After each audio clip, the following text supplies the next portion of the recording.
Good day, everybody, and welcome to another edition of the Military and Foreign Affairs Network. I am your host, the voice of reason. Today, we are continuing our ongoing coverage of the Russian-Ukrainian war.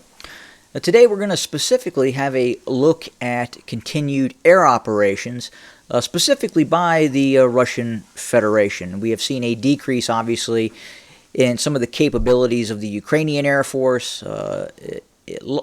Largely, the Ukrainian Air Force was disabled early in the conflict. Now, the Ukrainians have been able to continue to operate limited amounts of aircraft flying at very low altitude against certain Russian targets. Now, first, we're going to have a look at the losses of both sides throughout the conflict. And we'll start with the Ukrainian side. Now, obviously, the Ukrainians had a much smaller air force at the start of this conflict, so these losses that I'm about to report are going to have much more of an impact on the Ukrainian side as opposed to the losses that the Russians have suffered. So first, we'll start with L-39 training jets. The Ukrainians have lost 7 of those. MiG-29s made up a fairly large component of the Ukrainian Air Force in regards to air defense.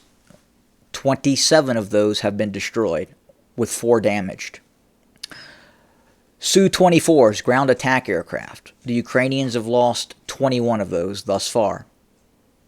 And that is the majority of the Su-24s that the Ukrainians operated, that were operational at the start of the conflict. Su-25s, 20 destroyed for the Ukrainians. It is estimated that the Ukrainians at the start of the conflict had 20 to 30 operational aircraft with a total inventory of approximately 60. Su-27s, Su-27s, the Ukrainians have lost 8 with 2 damaged. Il-76 transport aircraft, 3. An-12s, 3 destroyed. An-22s, 1 destroyed. An-26, 4 destroyed. An-28, 2 destroyed.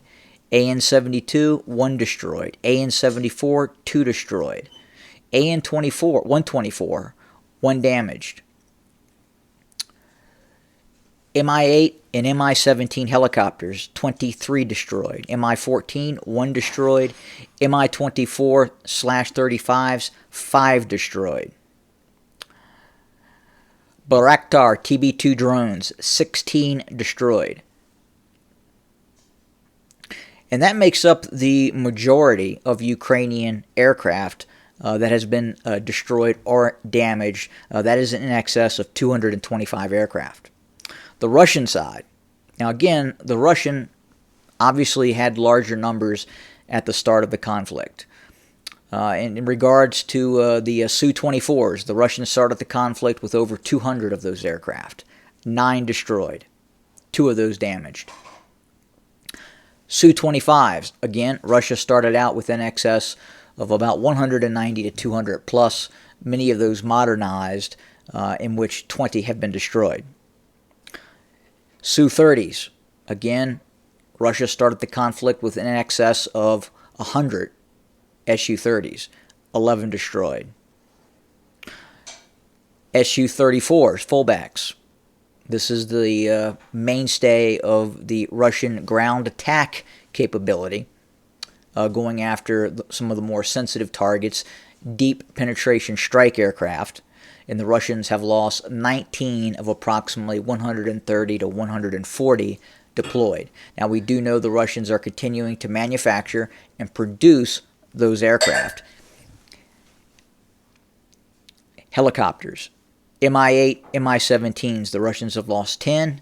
Mi-24 Hinds, 10 destroyed. Mi-28s Havocs, 6 destroyed. And the most numerous attack helicopter that has been damaged and destroyed for the Russian side, which has seen significant amounts of combat, is the Ka-52, in which 24 have been destroyed out of just over 100 to 130 deployed. In total, the Russians have lost approximately 200 Su-22 aircraft. So again, given the fact that the Ukrainian side started the war with a significantly smaller air force and with losses of 225 aircraft, the Ukrainians, by percentage, have suffered vastly more than the losses of Russian aircraft. Now, what's new? Well, we know the Russians have started to deploy the Su-57 Felon. We now believe that the Russians are actively operating between 5 and 11 of these next-generation stealth multi-role aircraft. None of these aircraft have yet been shot down. Now, with that being said, the Russians mainly operate those aircraft over Russian airspace. These aircraft have standoff attack capability. They also have, and they use targeting pods, which also gives them the ability to have enhanced range when engaging enemy targets.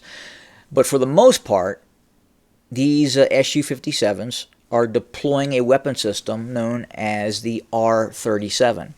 This is an air-to-air missile with a range of upwards to 400 kilometers. This aircraft has been taking shots at Ukrainian aircraft from Russian space, from Belarusian space, as far as Kiev. So again, it is designed to take long-distance shots at Ukrainian aircraft.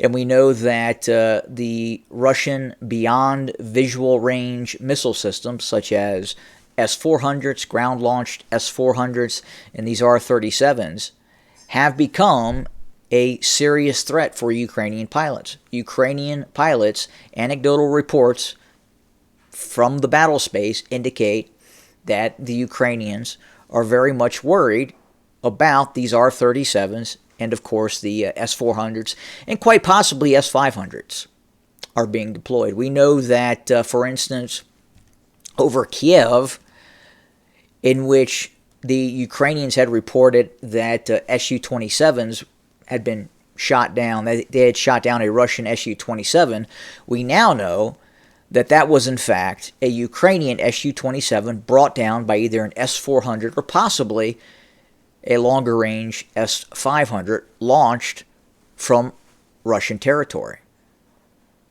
So as a bird flies, let's say from the tri-border space of Russia to Kiev, again, significant distance. And the website is obviously having fun with me right now. You see the plane flying around. So, again, the capabilities of the Russian Air Force as this war continues appear to be enhancing. Not just from the anecdotal reports of Ukrainian pilots operating over Ukraine, but actual Ukrainian ground forces. We are hearing more and more reports of successful Russian attacks against Ukrainian ground forces, in which those ground forces only become aware that they are under attack by an aircraft once detonations start. So that leads us to believe, again, the Russians are continuing to use standoff munitions. In all probability, we are starting to see the Russian Air Force start to use targeting pods, and in all probability have been using targeting pods limitedly, but again, that appears to be increasing. So we're starting to see, again, Russian forces starting to adapt to the environment, to the battle space on the ground. And there's the F-16 again, or the drone, flying over the website. Interesting. So, what else is being operated over Ukraine in terms of aircraft? Now, I've talked early about this conflict, that it is possible that U.S. aircraft are operating over Ukraine. Specifically, CIA-operated aircraft. Now, is it possible the CIA could be operating either an undisclosed, unreported aircraft, a piece of technology that we're unaware of, or they could be operating maybe modified F-35s or even modified F-22s, probably more like F-35s.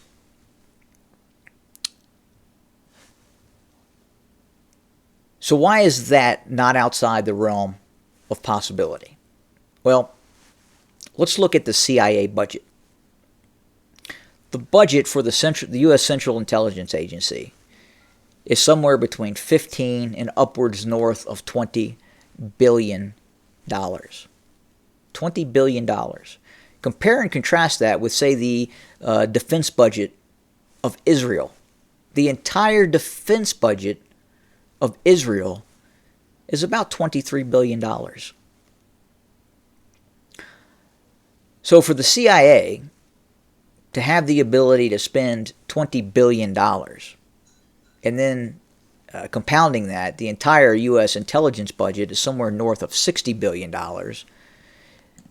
in all probability, the CIA, it's very, very likely, are operating assets over Ukraine. And it would not surprise me at all if F-35s or, again, some other unknown type of aircraft, some classified asset, is operating over Ukraine.